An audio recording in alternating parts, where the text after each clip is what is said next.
I know you're going to enjoy part 2. But Rob doesn't tell a story that I want to tell you, and Mary Beth told him that he ought to tell it to me. A Chinese guest who was living with them for some time wanted to go for a spin around their little neighborhood, just like 4 blocks around it, very small area. So Rob took her for a driving lesson. She had a permit, so she was allowed to drive with another adult driver. And she was probably in her early 20s. Well, as they were driving around, she wasn't doing such a good job, and an excise police officer pulled them over. Now, that's an officer who usually investigates things like that have to do with alcohol, people selling alcohol maybe where they shouldn't be or when they shouldn't be, or to people of different ages that aren't supposed to have alcohol. Well, he pulled them over, and then he called some traffic policemen, and he wanted them to get on Rob's case and the Chinese guest's case, and it was just very sloppy. So the other officers they just weren't interested. And so while the excise officer gave Rob and his Chinese guest a lecture, the other policeman just stood behind and smiled. And probably later in the day, they probably laughed. You know why?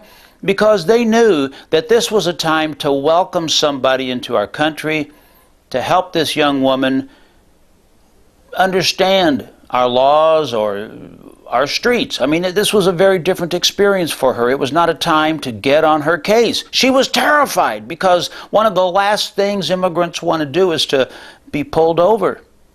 They just don't know what's going to happen to them after that. So the excise officer gave a lecture to Rob and his guest, and she was terrified. But it was totally unnecessary.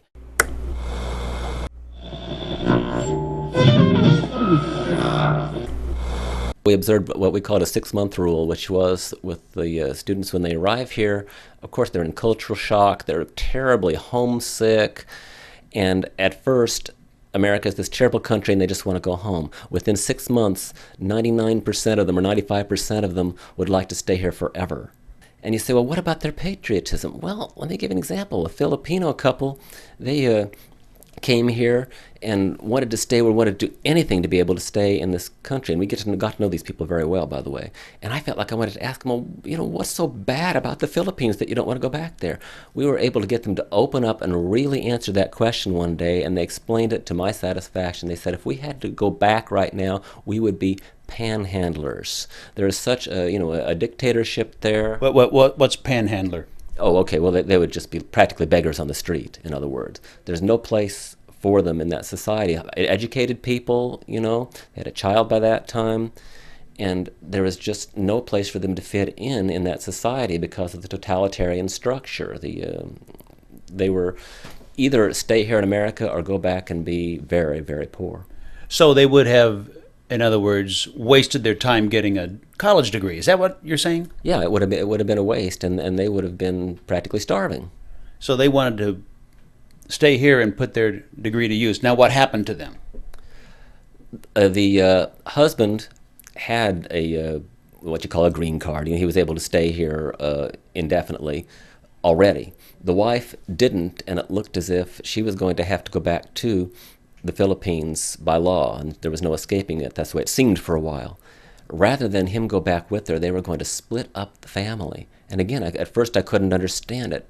And they said, no, if he stays here, he could use his influence to get her into America, but if they went back, they'd be stuck there, and then it would be a tremendous long time, if ever, that they could get back to America and live the good life. And like everybody else, they wanted to live the good life. And she was able to get a job that also involved getting a green card, and they were both able to stay here. A Chinese student, for example, who finished out her visa here, her time as a student, and she legally had to go back, and she didn't. She instead stayed because she loved America so much, and she so badly didn't want to go back. She worked illegally in a Chinese restaurant where there were a lot of, I understand there were other people there, you know, under the table. Under the table, what's that mean? Getting paid under the table. It was not recorded on taxes. The whole situation was not legal. And what happened to her? I never heard the end of her story. As far as I know, she's still in the United States, still illegal. Any of the students go back and live in the countries they came from? Yes, for the most part, that's what they did. They mostly went back. Do you think when they come here and then they go back to their country, do they say good things about America? Do you think it helps? I'm sure it does. I mean, anyone who has reached the point, and they almost all did, as I said, they want to stay here, then yes, they would go back and say good things about America. And there was a reverse culture shock available to them, that they would go back with their minds full of American things and the experiences they just had back to their home country, and the people around them, they were probably boring them with their stories about America, and everything changed again, right back, so that they would get all depressed again, and they felt homesick for America. So there was an adjustment coming and adjustment returning. Have you known people who did all of this wrong? They had students into their house from other countries, but it didn't work out because they didn't know how to do this. Yeah, well, I have seen that. They would expect too much, and perhaps feel, because of the lack of communication and the inability of the new person to speak English as fluently as they do, and maybe a lack of patience with them, that they would feel that the student was somehow taking advantage of them or expecting more than they should expect. I've seen that, and I felt bad about it. One problem that I've seen again and again is that Americans with talking with international students will do what I'm doing right now, which is speaking rather quickly. And I learned never to do that with the international students, unless they were from some very fluent country, was to always speak slowly and to remember to use a simple vocabulary. These people from different countries, did they have a hard time adjusting to our food? The Spanish-speaking guy, the Chinese-speaking people, the Japanese, that must have been quite a change. And did any of them cook for you besides the Chinese? Yeah, an Iranian guy cooked some delicious stuff for us. I can't think of anyone else offhand. As far as the food, yes, they would at first dislike American food for the most part, except for maybe some aspects of American food that had reached their own country. Maybe they'd gone to a Kentucky Fried Chicken in their own country, which that does happen. I mean, those places are there.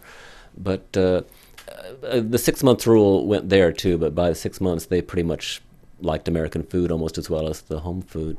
Burgers and fries and supersize it. Yeah, this has nothing to do with your question, but they would tell us, the Chinese students would tell us, well, we're going to Kentucky, or we just went to Kentucky. We're just back from Kentucky. And we thought, wow, it's a long way from Indiana down, from our part of Indiana down to Kentucky. And then we found out that that was their phrase for Kentucky Fried Chicken, was where they'd actually been to right there in town. We would have outdoor hot dog roasts out in the country. And I wonder sometimes if it was mostly Chinese students that we had at this, I wonder if they thought that we were making fun of them, if this was some kind of joke and they were being taken in. Because, why would any people from a civilized country eat things as if they were cavemen? Because, we were doing it the real old-fashioned way with the sticks picked up off the ground and sharpened with a knife, and then you just spear the hot dog on it and stand around the fire and get smoke in your face. They must have thought we were making fun of them, but they never said anything because they were so very polite. All of the people from the other countries that we knew were slow to speak about, but what they were really bowled over by was American weight, the sheer weight on Americans on the average. The Lithuanian couple went to the beach and took a from behind picture of a very fat American lady in a bikini. This is a lot of material to this bikini. And because their friends in Lithuania would not believe the stories they were telling about how heavy many Americans are, and then so they sent them the picture as proof.